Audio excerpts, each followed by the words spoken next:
전영광 정확히 조 교수님. 전영광 조 교수님 좀 기도해 주시고 시작하죠. 하나님 감사합니다.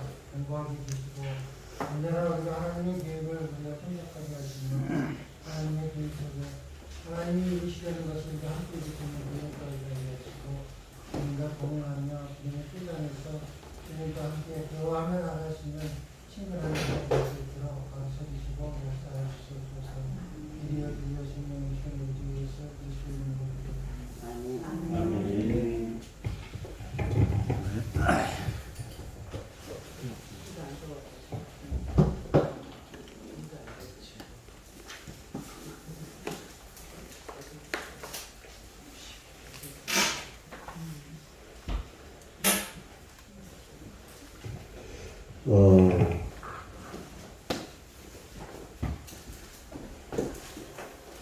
이 게랄드 스포스의 성경신학을 강의하면서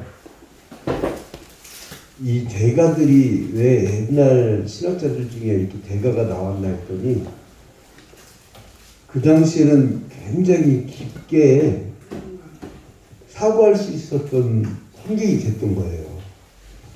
그러니까 멀티미디어가 없었잖아요. 멀티미디어가. 그러다 보니까 원전에 충실했고 굉장히 창조력이 뛰어나요. 제가 강의에서 깜짝 놀란 게 이제 오늘 같은 경우 120쪽의 족장 이삭에 대해 설명을 하면서도 아주 독특한 사이클을 만들어내는 거죠. 그러니까 아브라함이 있고 그 다음에 이삭이 있고 그리고 야곱이 있다면 요 사람이 이걸 어떻게 그려냈냐면요. 처음에 만들어낸 그 인물은 힘이 들고 큰 역사를 펼치는, 그래서 그러니까 처음에 아이 낳을 때가 힘들잖아요. 그죠? 그리고 처음에 개척할 때 힘들지, 한 1000명 된 교회 부임에 가면은 이미 다 닦아놓은 거니까 쉽잖아요. 그처럼 처음이라는 것에서 힘들고, 그러니까 1단계, 이거 단계로 나누죠. 1단계는. 그 다음에 이제 2단계에서는 조금, 이 사람 뭐라고 표현하면, 고통과 자기 부정의 단계가 간다. 고통과 자기 부정.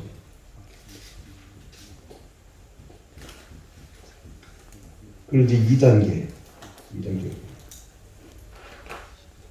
아들 이삭이 죽을 뻔했잖아요. 그러니까 그리고 뭐냐면 40살이나 됐던 그 아들이, 그러니까 그 전이니까 한 20, 30대일 거예요. 100살이 넘으면 아버지보다 힘이 세겠죠. 그러니까 뭐 힘을 줬다면 자기가 그 제단 위에 있을 필요가 없는 거예요. 아빠를 밀치고 빠져나올 수 있었죠. 근데 자기를 부정하지 않고는 이게 될 수 없는 거죠. 그 다음 이제 세 번째로서는 이제 야곱의 단계로 뭐라고 표현하냐면, 주체적 변형을 일으키는 힘의 회복이라고 이제 얘기합니다. 여기서는 또 힘의 회복. 나중에 야곱이 금의한양하잖아요. 요게 3단계. 아주 독특한 걸 그리면서, 이거를 이제 구약시대의 메시아 탄생을 기다리면서 준비했던 준비 단계. 그 다음에 두 번째로서는 예수 그리스도께서 이 땅에 오셔서 십자가에 죽으시고 자기를 부인하고 그리고 이제 온 인류에서 죽어준 자기 부정, 이거를 신약적으로 예수 그리스도의 그 십자가로 이 사람을 이렇게 빗댑니다. 그러니까 모리아 산에서 아들을 죽이라고 할 때 이미 하나님이 창세기 15장에서 아브라함과 언약을 맺을 때 어떻게 했죠? 아브라함과 언약을 맺을 때 짐승의 가운데 토막을 자르고 그 가운데 횃불이 지나갔죠. 이게 뭐냐면 언약을 어긴 쪽은 죽음밖에 없는데 아브라함아 네가 만약에 네 인간 편에서 언약을 어기면 차라리 내가 나 자신을 자를게. 그 짐승 가운데 토막을 자른 것에 아브라함이 지난 게 아니고 횃불. 그러니까 하나님을 상징하는 그 횃불이 지나는 거잖아요. 그러니까 네가 언약을 어기면 내가 차라리 내가 죽어줄게. 그래서 그 자신이 죽어진 것이 바로 십자가에서 사건, 십자가 사건. 이 고통과 자기 부정에 대한. 그리고 이제 그 후에 이제 예수 그리스도의 십자가에 달려 죽으시고 승천하신 후에는 예수 그리스도의 영, 그러니까 지금 하늘 보좌 우편에 계신데 우리와의 관계성이 있는 이유는 뭐냐면 예수 그리스도의 영이, 즉 진리의 영, 성령이 우리와 함께하기 때문에, 우리와 함께 때문에. 그래서 이것도 힘의 회복, 이제 파워죠, 파워, 성령의 파워. 이제 이런 식으로 이 구도를 그려가요. 아주 독특한 그런 건데 실제로요. 성경의 구조가 이 구약과 이 구약의 모든 것들은 신약의 예표가 된 거죠. 구약의 피제사는 누구를 상징해요? 예수 그리스도의 십자가, 그죠? 그리고 할례는 거룩한 백성들 구분. 그러니까 이것도 신약에 대한 예표로 이렇게 이제 이런 그림을 그린단 말이죠.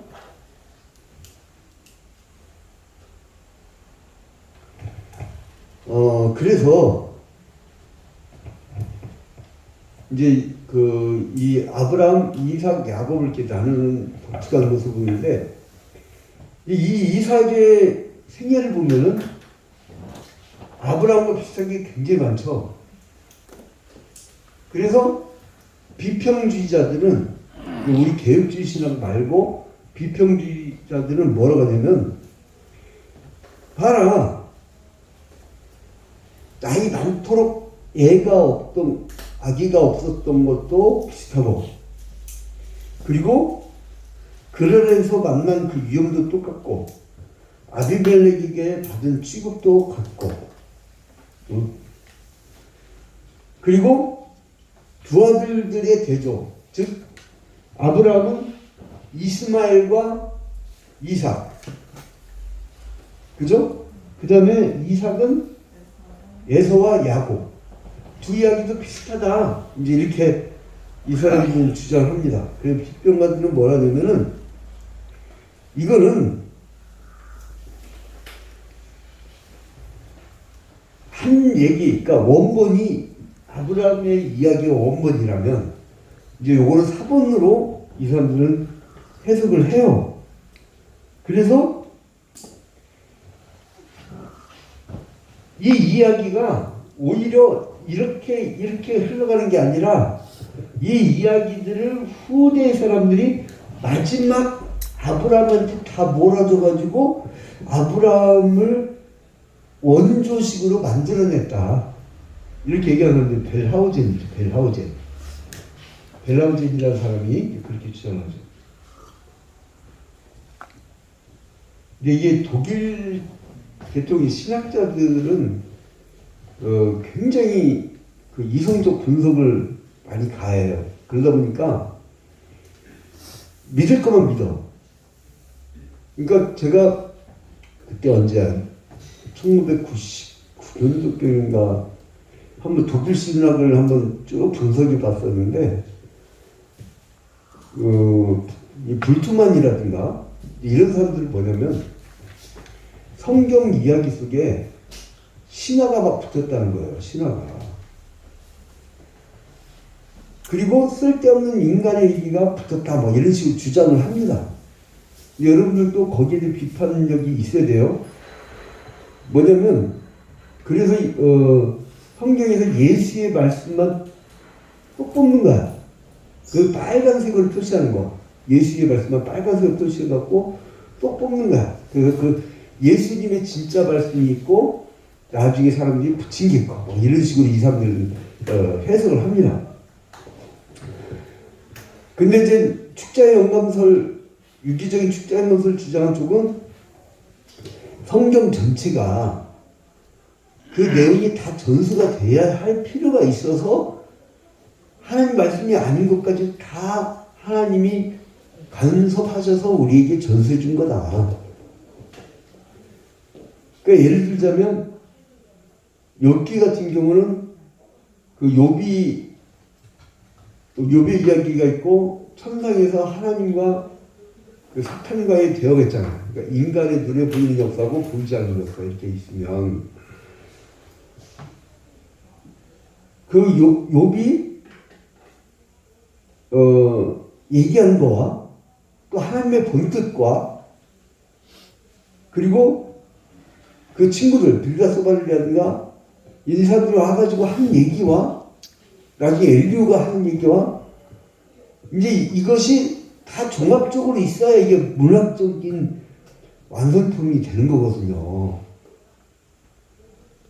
더 쉽게 말씀드리면 뭐냐면 우리가 연극을 하는 거예요. 연극. 응? 이제 여기가 요셉을 맡았고 여기가 마리아를 맡았어. 그러면 그 주변에 동방박사도 있어야 되고 또 막 변장을 해갖고 양을 맡은 사람도 있어야 되겠고 그러잖아요. 종합적으로 있어야 이 스토리가 이어지잖아요. 그러니까 거기서 요셉의 말만 천사한테 들은 게 이게 진짜라고 딱 빼면 그거 되겠어요? 응? 오히려 그 독일의 신학자들의 논리는 그러니까 자꾸 이제 편집서를 주장하려는 거예요. 편집. 그러니까 이게 성경책이 편집돼서 나중에 사람들이 후대에 자기들 민족적 자긍심을 갖게 하려고 좋게 만들어서 각색했다. 이걸 강조하고 싶은 것인데 결국은 성경은 여러분들이 가만히 보시면 아주 통일적이잖아요. 오직 누구를 얘기하는 거예요? 예수 그리스도예요. 성경은 예수 그리스도를 여러분 1600년 동안 40여 명의 기자에 의해서 기록이 됐는데 이렇게 줄거리가 비슷하게 나가는 걸 봤어요? 제가 1992년도인가 한번 좀 시간 좀 남아서 조정래의 태백산맥이라는 소설, 대하소설을 한 일주일 동안 다 읽어버렸어요. 쫙 읽는데 재밌더라고. 근데요, 그 얘기 과정에서 분명히 이 사람이 누구 동생이라고 하는데 여기 또 형이라고 하면 이런 이상한 부분이 있더라고요. 몇 군데가. 한 사람이 써도 작가가 헷갈려서 약간 벗어날 경우가 있어요. 근데 이 1600년 동안 40명이 기록을 했는데 주제가 딱 하나야. 예수 그리스도. 그리고 구약시대 때 그 제사라든가 또 이 세세계보, 세매계보 일관되잖아요. 유다 지파를 통해서 그 메시아가 날 것이라고 하는 그러니까 메시아 대망 사상, 남은 자 사상 이게 구약의 특징이잖아요. 메시아 사상. 그래서 그것이 구약시대 히브리어로 메시아지만 신약시대에는 헬라어로 크리스토스잖아요. 그리스도. 그러니까 구원자. 그 구원자를 바라보는 그것으로 전체 줄거리가 이어져 간다는 거예요. 그런 성경을 이건 하나님 말씀이고 이건 하나님 말씀이 아니고 그러면 그걸 판단해갖고 그리는 자기는 누구죠? 여러분 사람은 주관성이 있잖아요. 그죠? 내가 보기에는 그래서 내가 복음이라고 해요. 내가 복음. 내가 볼 때는 이건 하나님 말씀이야. 이거는 하나님 말씀이 아니야. 이거 구분하면 그럼 다른 학자가 달리 또 해석을 할 수가 있죠. 그러니까 그거 뭐냐면 전체적인 그 계약 신학이 필요한 게 그거예요.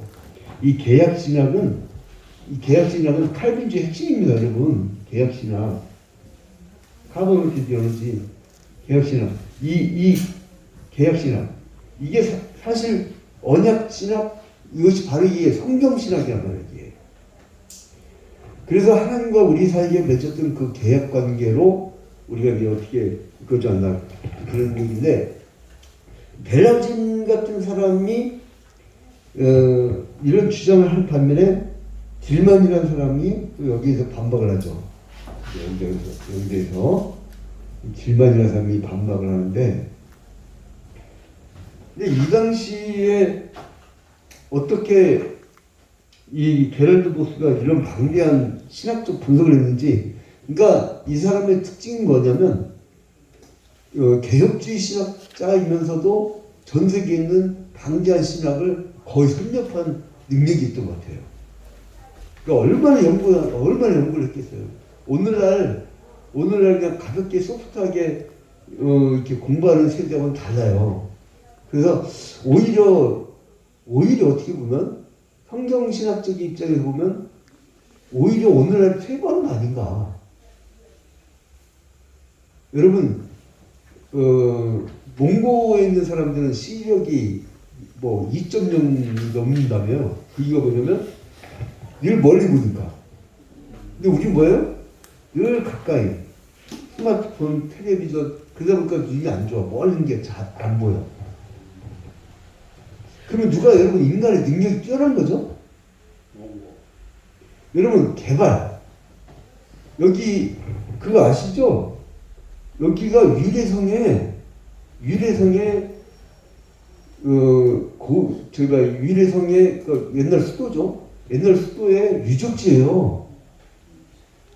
교산동은요 하면 다 저거예요. 그 유물. 근데 뭐예요? 저기다 싹 밀어버리고 조각내잖아요. 그 신도시 만든 데잖아요. 미사 신도시도 마찬가지예요. 옛날 맹꽁이 나왔어. 맹꽁이. 저도 알아요. 그 맹꽁이도 보고, 맹꽁이도 나오고, 일급실에서만 살 수 있는 생물들이 너무 많았는데 다 밀어버렸잖아요. 아파트값만 올리고. 여러분 그게 발전인가요? 나 문재인 정부에 한번 묻고 싶은 게 있는데 뭐냐면 1호 공약. 내가 찍었는지 안 찍었는지 말 안 할게요. 이 1호 공약이 뭐냐면 지방 분권화예요. 지방 분권화 않고 뭐 수도권에 다 아파트 막 세를 짓고 있어요. 지방을 분권해야 되는데 참 그게 안타깝더라고요. 안타까워. 그러니까 그러면 과연 여기 미사신도시에 들어오는 아파트 그 맹꽁이 살는 그 자연환경은 보호 못해요. 보호 못합니다. 그럼 그게 과연 발전하는 건가? 여러분이 아담보다 나아요? 아담은 직접 하나님 손 들었어요. 여러분은 지금 계시가 완성된 시대라 성경을 통해서 성령과 성경을 통해서 우리가 특별 계시를 받잖아요. 자 그러면 그 쉽게 얘기할게요. 저기 그 사람 누구였지? 연대 신학가의 이름을 까먹었네. 그 양반이 한 얘기가 있어요. 뭐냐면 옛날에는 창문을 활짝 열고 봤다. 근데 오늘날 흐릿한 창문으로 들여다본다. 그럼 누가 더 능력이 있는 건가? 근데 우리는 그 과거의 사람들을 미개하다고 우리는 판단하고 있다. 과연 발전인가? 여러분 발전이 뭐죠? 지금 저는 이 베라우젠과 딜만의 이제 이 논쟁 속에서 뭐를 깨달으냐면 그 독일 신학자들이 비평주의자들이 지금 게럴드 보스는 비평주의자라고 얘기하는데 그 사람들이 이성적 판단으로 막 이건 하나님 말씀이고 하나님 말씀이 아니고 이거 예수의 진짜 말씀이고 아니고 막 그려내잖아요. 네? 그런데 그 그려대는 분석한 사람들이 더 월등하냐? 아니면 창세기 15장과 22장에 하나님이 계시를 주었던 아브라함이 더 월등하냐? 이 문제예요. 그래서 우리가 아주 본질적이고 아주 하나님과의 그 깊은 교통, 요것을 놓치면 안 됩니다. 지금 여기 길만은 뭐라고 비판하냐면, 자, 보니까 네 주장하고 달리 이삭보다 아브라함 때에 더 문화적으로 그 풍습이 더 원초적인 게 많이 있더라. 이야기 속에.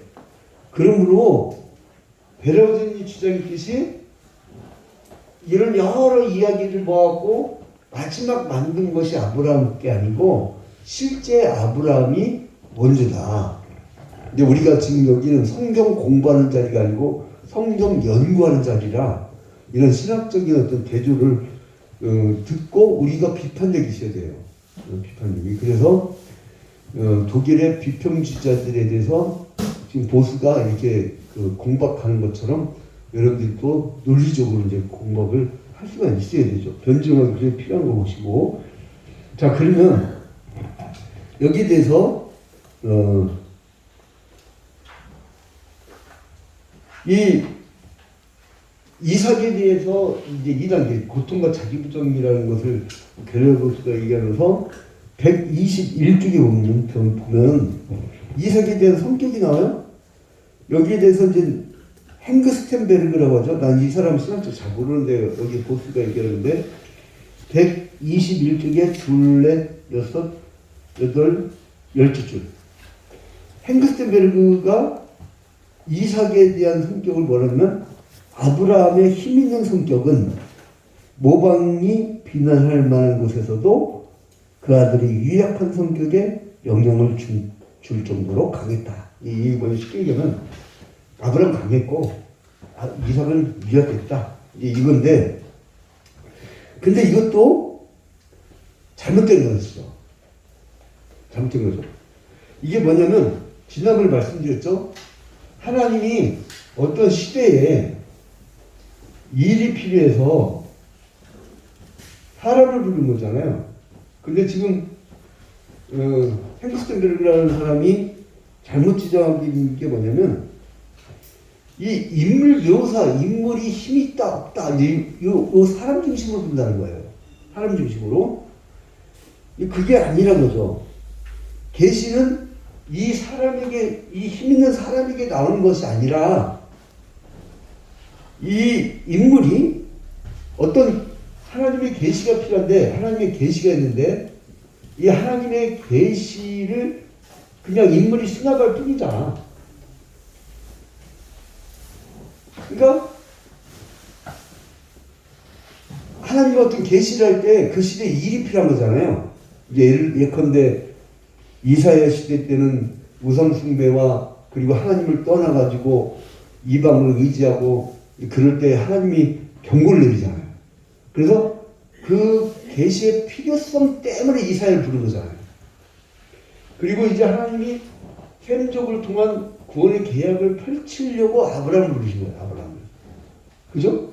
아브라함이 능력이 있어서 아브라함을 통해서 계시한 게 아니라 그래서 이 인물 중심으로 얘기한 것이 잘못됐다라고 지적을 하는 거죠. 그래서 그러니까 예를 들자면 이런 게 있어요. 주일학교 교육을 할 때 여러분 다윗이라는 인물은 왜 있죠?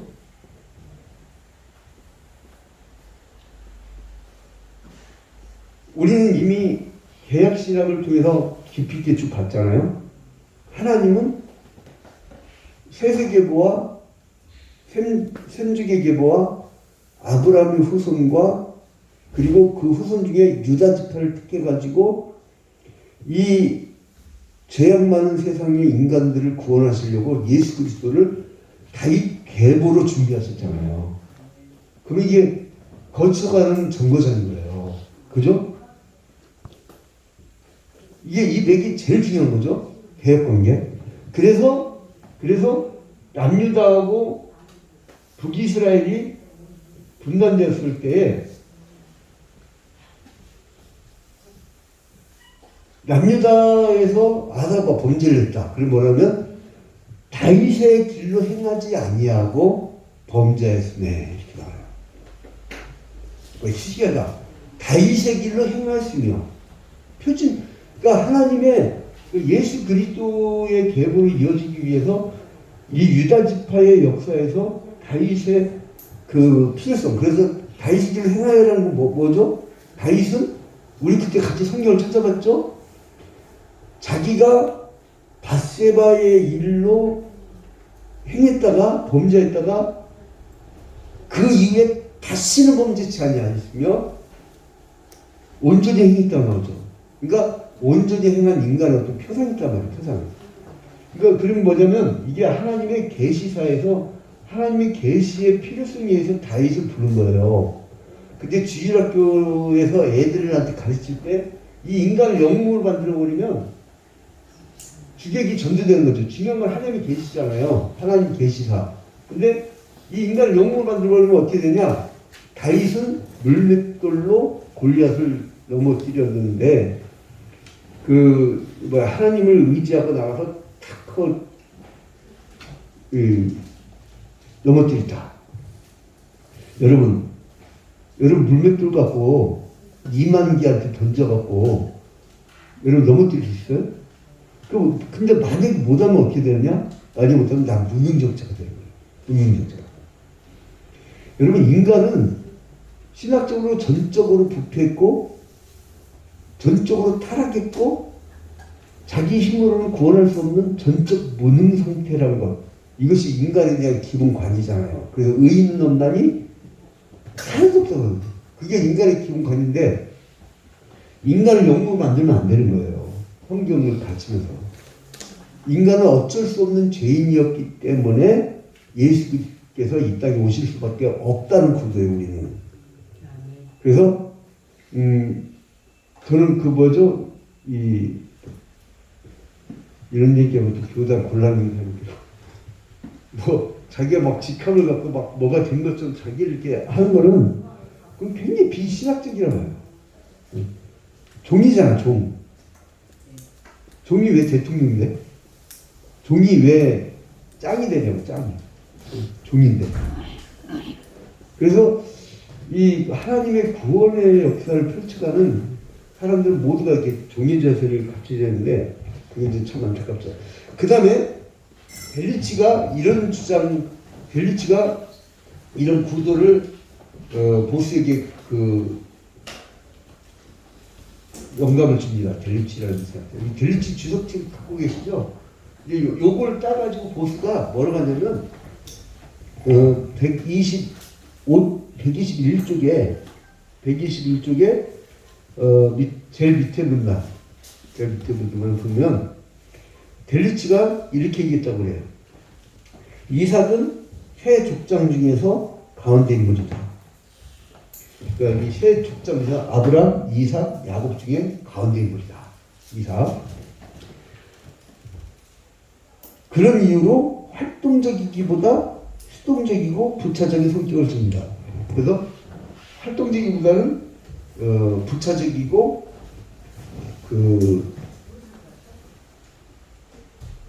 수동적인 성격이다. 이렇게 얘기를 하죠.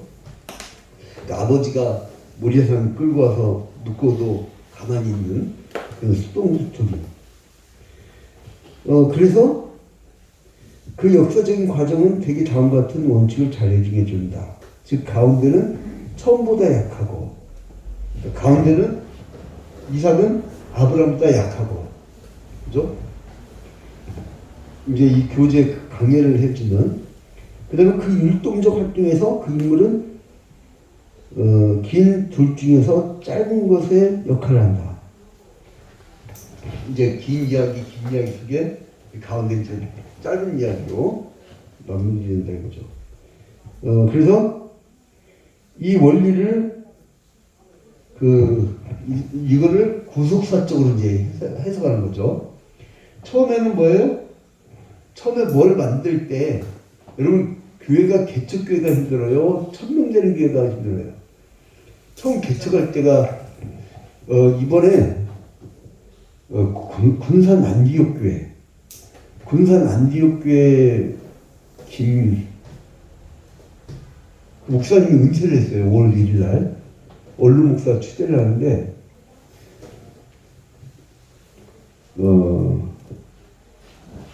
중요한 일이라는 예언을 드리려고 하는데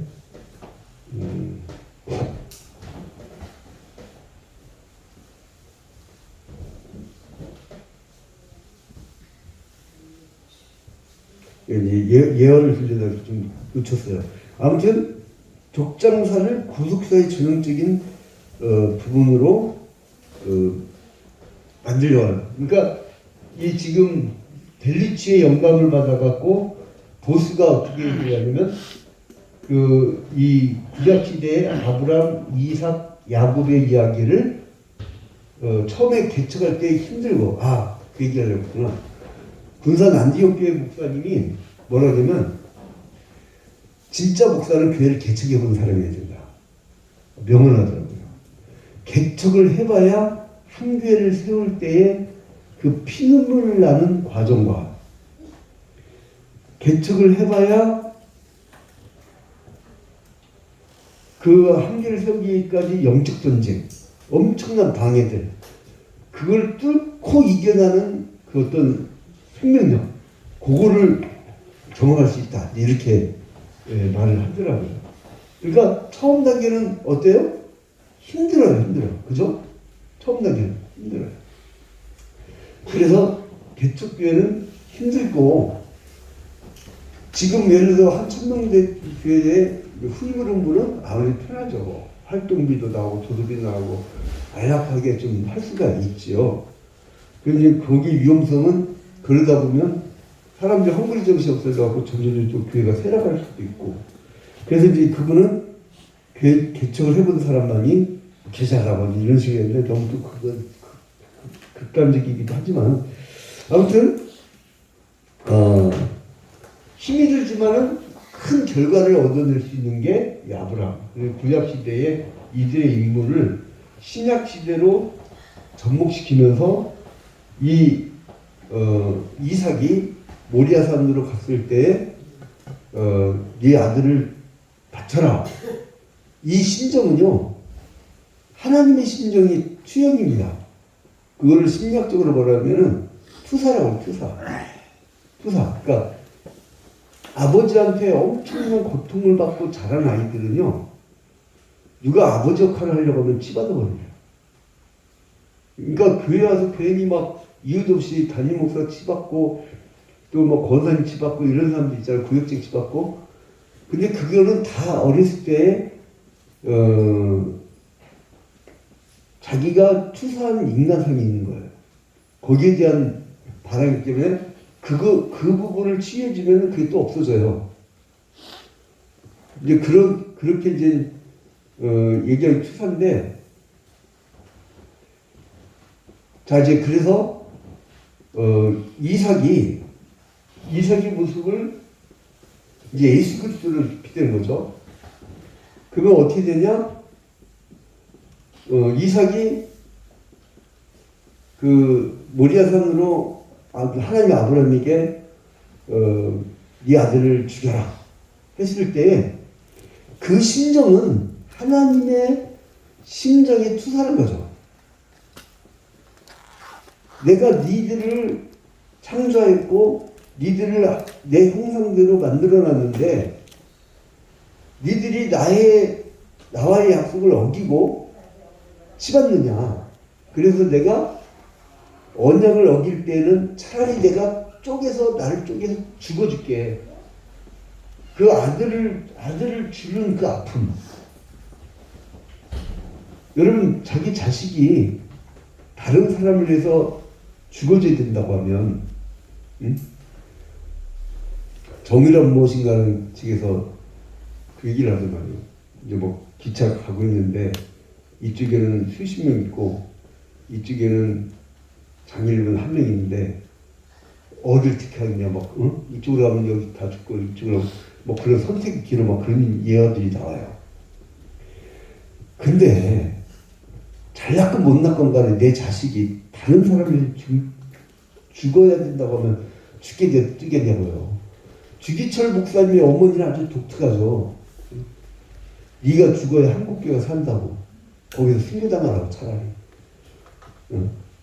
하나님의 명령을 거역하면서 신사참배를 하지 마라. 근데 이제 그때 주류였던 조선예수교 장로회, 지금 연세로 따지면 한 80에서 100세 사이의 분들, 이분들이 목사님을 갈고 있다면 신교의 기회를 놓친 분들이야.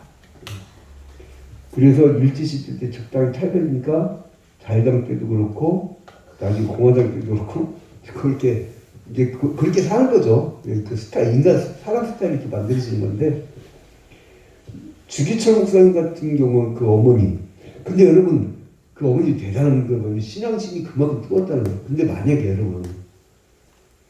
여러분 자녀를 여기 모든 사람들 대신 죽으라면 그게 가능하겠냐고요. 쉽지 않지.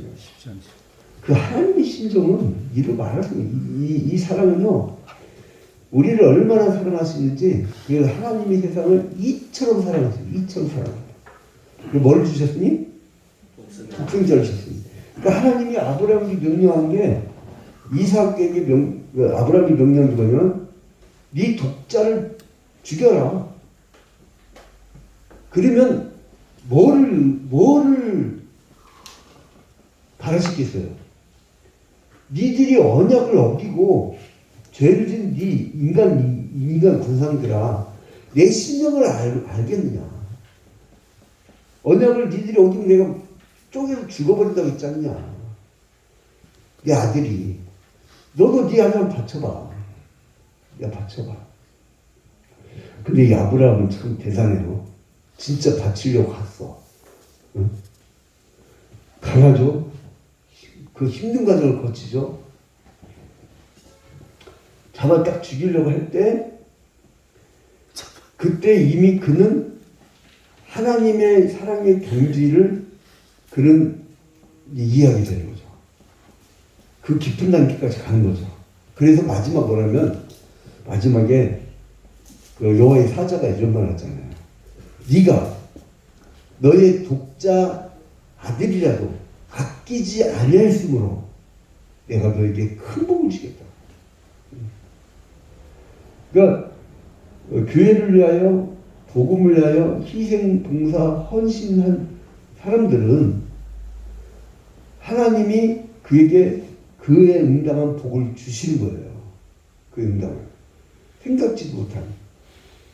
그래서 그것은 내가 복을 바라지도 않은 거예요.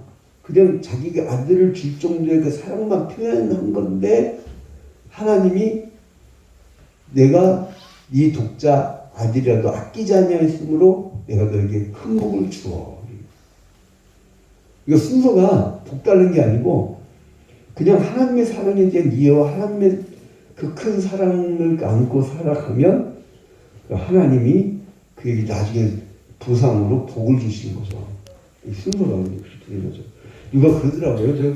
그 별로 이렇게 인정치 않는 말이지만 이 문규 순교 기념관장 전 관장님이 있었어요. 김원근 목사님. 그분이 전국 순교자 가문을 좀 연구를 했더라고요. 그래서 공통점을 잡았대요. 뭐냐면 순교자 가문의 자녀들이 무슨 계통의 일을 하든지 간에 자기가 볼 때는 100% 다 형통이 있다고요. 무슨 일을 손대든지 100%라. 그 사람은 100%라는데 나는 내가 믿음이 좀 적어서 그런가 통계를 아직 안 보면 통계를 아직 안 나왔으니까 조금 아직 믿지는 않았지만 그분은 목표한 바를 그렇게 얘기를 하더라고요. 김원근 목사님. 자기가 보면 100% 하는 책임지래요. 그래서 이 교회와 복음을 해서 희생할 만한 가치는 있다. 이제 생각을 합니다. 자, 그리고 이제 그 이삭의 삶을 통해서 예수 그리스도까지 내다보잖아요. 이삭은 장작 위에서 묶여 있었어요. 그럼 여러분 누군가 묶었으니까 묶였을 거 아니에요. 그 산 중턱에다 종 놔두고 올라왔는데 중턱부터 묶었을까요? 아니죠. 잘 따라왔죠. 그래서 아버지가 장작 준비하는 거 다 봤을 거 아니에요. 장작을 준비해 사람 올릴 거 아니에요. 사람 올리고 장작 놓나요? 장작을 놓고 사람 올린다고요. 그러면 거기서 묶었을 거 아니에요. 그럼 아버지 왜 이러세요? 지금 장작 뻔하잖아. 장작에다 자기 묶인 거는 그건 자기 힘 있잖아요. 힘 있잖아요. 아버지를 일치고 끌고 나갈 수 있었음에도 불구하고 아버지가 하나님께 순종하니까 자기도 아버지께 순종하는 거죠. 그러니까 힘을 쓰지 않는 거죠. 그게 바로 예수께서 십자가에 달려 죽으실 때 여러분 예수님께서 십자가에서 창 딱 찌르니까 아유 아파라 하고선 로마 병정이랑 멱살 잡고 싸우고 막 칼싸움하고 그러셨나요? 그러니까 꼭 이삭이 장작 위에 올라간 자세야. 이거는 그러니까 예수 그리스도의 십자가의 품성을 예표하는 거죠. 그리고 예수께서는 능력을 사용하지 않으셨어요. 자기를 위하여, 자기가 살아남으려고. 여러분 마귀가 얼마나 영악스럽냐면 여러분들 십자가를 못 지게 하려고 해요. 자, 예수께서 이 땅에 오셨을 때에 뭐 하러 오신 거예요? 이 땅에? 십자가를 지심으로 인류의 죄를 사해 주시오. 그러니까 조직신학적으로 이렇게 얘기하죠. 칭의를 얘기할 때 예수 그리스도의 의와 인간의 죄를 전가시켰다.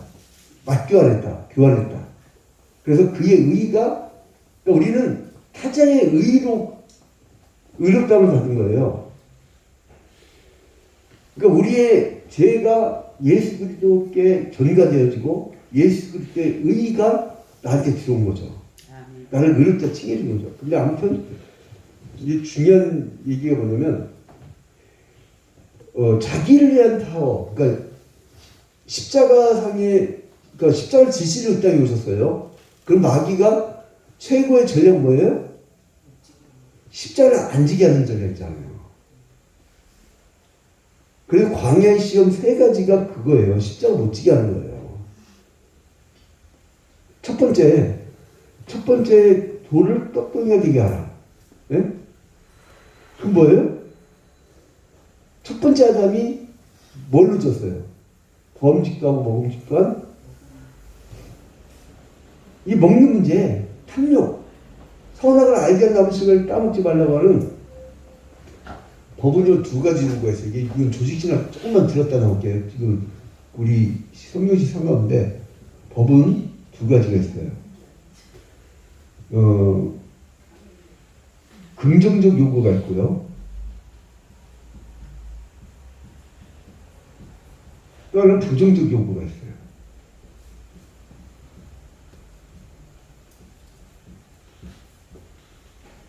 그래도 잠깐 아까 그 질문을 떠나야지. 그러니까 까먹어 자꾸. 이게 스토리가 쭉 있으니까 가다가 이거 하나 죽여 까먹으면 이제 작가님 뵙기로 하는데 이게 긍정적 요구는 뭐냐? 긍정적 요구는 뭐냐? 조항이에요, 조항. 부정적 요구는 뭐냐? 형벌이에요.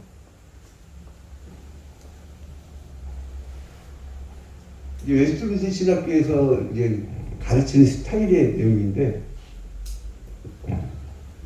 이 법은 긍정적 요구하고 부정적 요구가 있죠. 그 뭐냐면 긍정적 요구는 조항이에요. 선악을 알게 하는 나무식과를 따먹지 말라. 조항이죠. 조항. 근데 만약에 따먹는 날에는 정령 죽음이 형벌이죠. 형벌. 그러니까 이 법은 긍정적 요구와 부정적 요구가 있는데 선악을 알게 하지 말라는 그 조항을 지키지 않았을 때는 정령 죽으리라. 법의 부정적 요구인 형벌을 당하는 거죠. 자, 그런데 이 조항을 인간이 어겼어. 그래서 우리에게 죄와 죽음이 들어왔죠. 그러면 처벌 받아야죠. 우리는 지금 여기 있으면 안 되는 사람들이에요. 어디 감히 집문서가 왔다 갔다 하고 그래요. 이 땅 존재 자체가 없어질 사람들인데. 아, 너 홍수 사건 못 봤어요? 죄가 가념하면 하나님 다 쓸어버리잖아요. 여기 있지 못할 사람들인데 뭐 집문서가 왔다 갔다 하고 무슨 뭐 아파트 값이 올라가고 이래요. 근데 이제 형벌을 받아야 되는데 이 부정적 요구에서 그 형벌을 하나님이 받아버렸단 말이에요. 그죠? 제2위 성자가. 그러니까 그것이 십자가예요. 십자가. 그러면 십자가에 달려 죽으려면 그 긍정적 요구, 법의 긍정적 요구 조항을 다 지켜야죠. 그래서 바울 사도의 표현에 의하면 예수께서는 모든 그 율법을 다 지켰다고.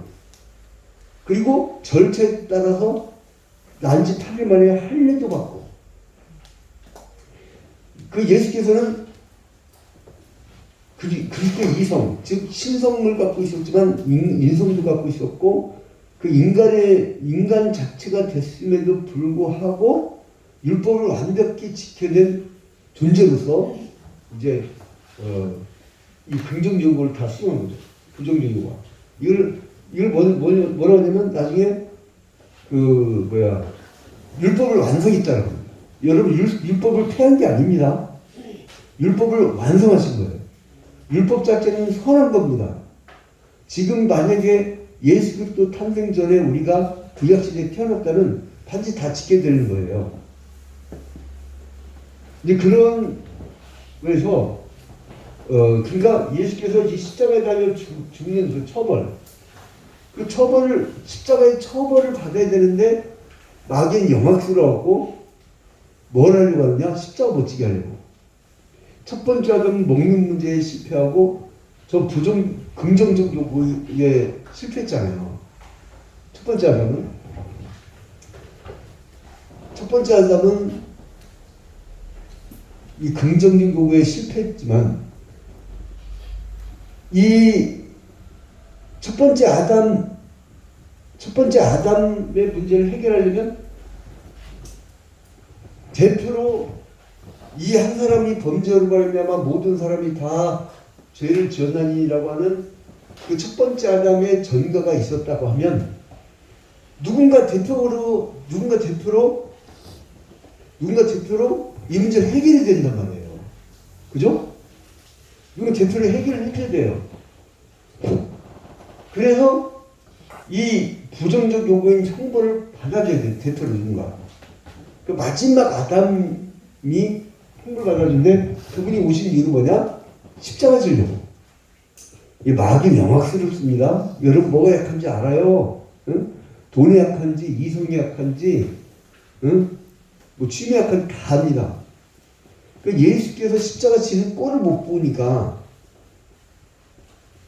첫 번째 아담은 고통도 없었고 그렇게 편안하게 채집하면서 먹고 살았던 그 아담은 먹는 문제 실패했는데 마지막 아담이신 예수는 40일 동안 굶었어요. 여러분 신이 인간의 몸을 입은 게 아닙니다. 신이 인간이 된 거예요. 십자가에서 우리가 처벌받은 겁니다. 내가 지난번에 그 시간을 썼죠. 우리는 과거, 현재, 미래지만은 하나님의 시간은 현재밖에 없다. 그러니까 우리가 2000년 전에 예수께서 십자가 달려 죽을 때 지금 우리가 거기 십자가 달려 죽은 것이고 하나님 쪽에서 보면 그리고 지금 우리가 심리적 연합을 하고 있다고 이제 제가 지난번 구도를 쫙 한번 그려줬었죠. 자, 그래서 마귀가 돌을 떡덩이 되게 하라는 거예요. 첫 번째 아담이 실패했던 걸 또 작동시킨 거죠. 배고프잖아요. 40일 동안. 인간의 몸을 입은 게 아니라 그 신비한 능력이 있는 존재가 아니라 그냥 인간을 죄만 인간으로 다 흠없는 어린양이지만은 그냥 그 존재 자체가 인간 존재를 죽은 거예요. 십자가에. 성령께서 다시 살아서 부활의 승리체로 이제 만드셨지만은 인간이 인간 죽은 거죠. 인간이. 그러면 첫 번째 아담이 실패했던 그 먹는 문제를 이 마귀가 옷만 가려준 거예요. 옷만.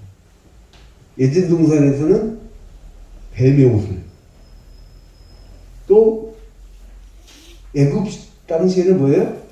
바로 왕의 옷으로. 가나안 땅에서는 바알 선지자들, 아세라 선지자들, 그들의 옷을 입고 왔고,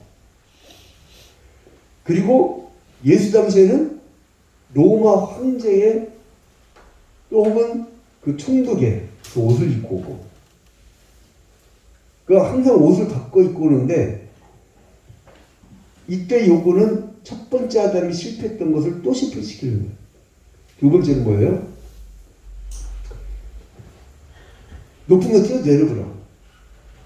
여러분, 뛰어내려서 사세요. 초자연적 역사를 느낄 수가 있죠. 근데 자기를 위해서 사용하시면 십자가에 죽는 거예요? 사는 거예요? 사는 거예요. 그러니까 죽지 않게 살게 하려는 거예요. 마귀의 전략이. 그러니까 사역자들이요, 살고자 하잖아요. 잘 살고자 하면 마귀 전략이 그게 넘어가는 거예요. 마틴 루터가 가장 걱정했던 게 그거잖아요. 마귀가 주는 안락함에 빠진 사역자들. 그때부터 이제 끝나는 거죠. 이제 그래서 죽지 않으니까. 죽고자 하는 자는 산다는 게 그거예요. 살고자 하는 자는 죽고. 그 다음에 세 번째 마귀 이거 뭐라고 그래요? 그냥 다 이겨버리니까, 마지막 아담은 이겨버리니까, 네가 그냥 나한테 절하면 내가 다 줄게, 그냥. 응? 다 줄게. 자, 보세요. 결국은 안 통하니까 십자가 안 지게 하려고 그냥 죽겠대. 이 세상 그냥 너 다 가져. 다 가져. 내가 다 줄 테니까 대신 십자가만 지지 마. 여러분, 우리 복음의 핵심이 뭐죠? 십자가와 부활이잖아요. 아멘. 그거 두 개 놓쳐버리면 기독교가요, 이상한 뭐 기복신앙 비슷한 어떤 뭐 샤머니즘 비슷한 토테미즘 돼버려요. 이제 그 십자가와 부활, 이제 그 여기에서 그러니까 보스가 얘기했던 것이 바로 이 이삭의 모습은 고통과 자기 부정의 모습이 예수께서 십자가 달려 죽으시고 그것을 자기가 이제 포기할 줄 아는 그것을 창세기 22장에 이제 주로 기록하고 있는데, 이삭이 희생을 요구하는 그 기록이 나오는 창세기 22장을 이제 후기 선지자들이 이거를 하나의 인간 희생 제사법에 대해서 그 잘못된 것을 지적하려고 썼다. 이제 뭐 예를 들어 예컨대 쉽게 얘기할게요. 몰래 종교라는 게 있었어요. 몰래 종교. 그건 뭐냐면 신한테 충성을 다하는 표시로 아들을 바쳤어요. 그러니까 그 문화적인 그 당시에 그 문화 속에 살았던 아브라함이 그런 제안을 들었을 때 쉽게 할 수 있었던 거는 그런 문화의 영향이다. 종교 문화의 영향이다. 그게 잘못됐다는 걸 보여주려는 거잖아. 이렇게 이상하게 이제 이런 비평주의자들은 그렇게 자꾸 해석들을 했나봐요. 자, 근데 여기서 중요한 점이 나옵니다. 모리아산에서 이삭이 막 이삭을 죽이려고 할 때 긴급한 하나님의 음성이 들렸어요. 아브라함아, 아브라함아. 응? 그래서 뒤에 뭘 준비해놨죠? 양을 준비해놨죠. 양을. 그러니까 우리가 하나님에 대한 뜨거운 사랑과 우리가 신이 인간을 위해서 네가 언약을 어겼을 때 내가 차라리 내가 죽어 죽게 하라는 그 고귀한 그 사랑을 깨닫고 이제 다른 사람들은 이제 여기서 이제 이런 사람들 인간 희생의 그 하나의 모델로 막 이거를 비판하게 썼다니 이런 것이 맞지 않는 경우에는 다른 양을 준비했다는 걸 모르겠어요. 나중에 유월절 어린 양이 돼서 흠없는 양으로 희생당한 예수 그리스도를 내다본다고 이제 얘기를 할 수 있죠. 그래서 게랄드 보스가 122쪽에 밑에서부터 뒷전단에 보면 희생은 구속사에게 있어서 필수적인 위치를 정한다. 이 말이 너무 멋있어요. 희생. 그러니까 하나님의 구원 사역에서 가장 중요한 거라는 거예요. 자, 그리고 제일 마지막 문단에 모든 성경의 희생은 헌신에서든지 대속에서든지 종교적 행동에 또는 종교의 회복에 있어서 마땅히 하나님께 생명의 드림이 있어야 한다는 이념에 근거하고 있다. 그래서 드리는 자 자신의 생명을 드리는 사상. 그리고 두 번째로는 뭘 얘기하냐면 이 사람은 대속의 원리. 그러니까 희생당하는 자 자신이 죽어져야 되고, 그러니까 여러분 예수께서 십자가를 죽을 때 우리가 죽은 거예요. 내가 달린 거예요. 그거는. 그리고 또 하나는 대속의 원리. 대신 죽어져야 되는 거죠. 대신. 그래서 아브라함이 자기 생명 중에서도 가장 귀한 생명. 자기는 100살, 부인은 90세. 이때 낳았잖아요. 그거 얼마나 귀한 자식이에요.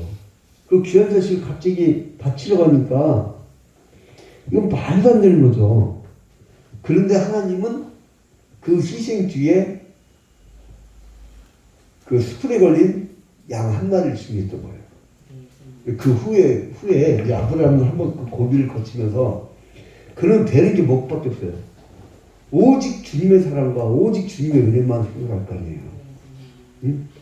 그래서 이 사람이 하다못해 며느리 구하는데도 신앙의 감을 찾으려고 자기의 늙은 종을 보내잖아요. 근데 갔는데 어디로 가요? 나홀성에 가죠. 나홀성에. 가가지고 그 늙은 종도 참 재밌어요. 아, 이런 사람이라면 괜찮겠다. 그건 자기가 이제 구상하는데, 첫째로는 내가 목마르다 그러면 와서 그 나홀성의 우물가에 앉아서 누가 오면 물을 떠다 주는 사람은, 이 사람은 필시 참 친절하고 좋은 사람일 거야. 그냥 두 번째로, 근데 뭐라죠? 낙타에게도 물을 먹이면 이건 100%다. 왜냐면 그 사람 물 먹이는 것뿐만 아니라 낙타까지 먹이는 것은 엄청난 배려죠. 그러니까 그래서 그 여자가 만약에 물을 먹이면 나는 찜할 거야. 그래서 이제 결국 리브가를 이제 데려오게 되죠. 리브가를. 그러다가 결혼을 하고 이삭이 자녀를 낳았는데, 그때 이제 이미 하나님께서 낳기 전에 리브가에게 큰 자가 작은 자를 섬길 것이다 라고 예언을 해가지고 그대로 이제 예서가 야곱을 섬기게 되는 그런 인생 여정이 쭉 이어지는 거죠. 그러니까 이제 그 가운데서는 가장 힘들고 그 대신 큰 역사를 이뤘던 이 일기와 그 다음에 고통과 자기 부정의 과정을 거쳤던 이기, 그리고 힘의 회복인 금의 한양했던 야곱의 3기. 이때는 이 시대를 못 봤잖아요. 근데 우리는 가장 힘들고 처음 만드니까 외지고 복음이 전파되지 않은 곳에서 처음 복음을 전파해서 가장 힘들었지만 고통과 자기 부정의 과정을 거치고 정말 아픔을 겪지만 나중에는 이게 큰 열매를 맺는 이제 그런 구도가 그려지는 거예요. 그게 창세기 22장에 나와 있는 것입니다. 자, 그래서 이 신약에서는 바울의 이야기를 예를 들면서 로마서 8장 32절 예수에 의한 대속을 이 모리아살에 이삭을 바치는 사건으로 들려서 설명하고 있다고 합니다. 로마서 8장 32절 한번 찾아볼까요? 로마서 8장 32절.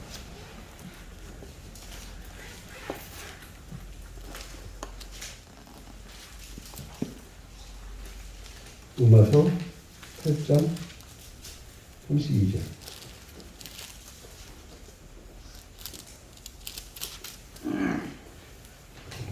자기 아들을 아끼지 아니하시고 우리 모든 사람을 위하여 내주시니가 어찌 그 아들과 함께 모든 것을 우리에게 주시지 아니하겠느냐.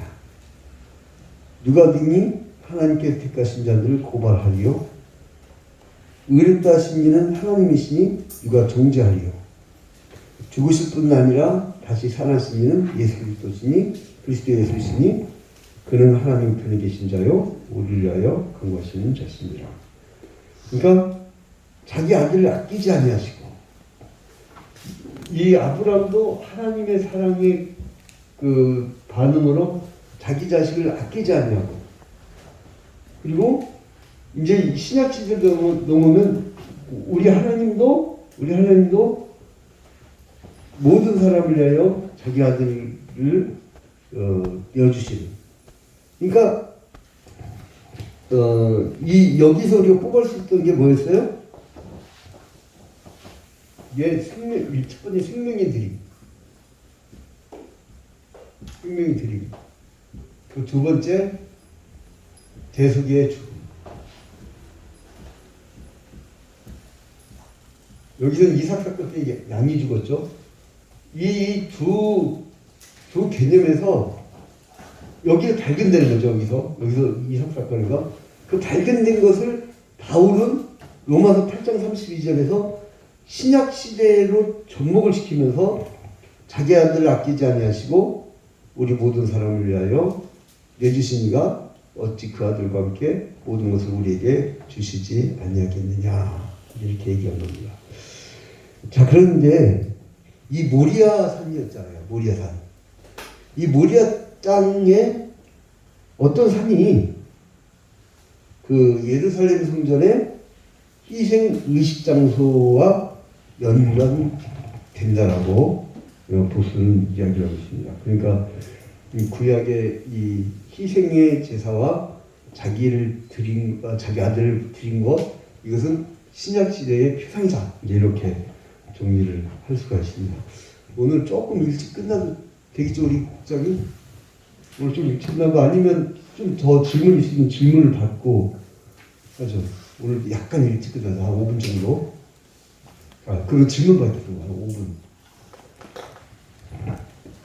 그때 저 목사님한테 네. 제가 부탁한 게 있는데 왜 그 전부 배도 갈랐는데 왜 그 비둘기는 안 갈랐느냐. 네. 그거 물어봤거든요.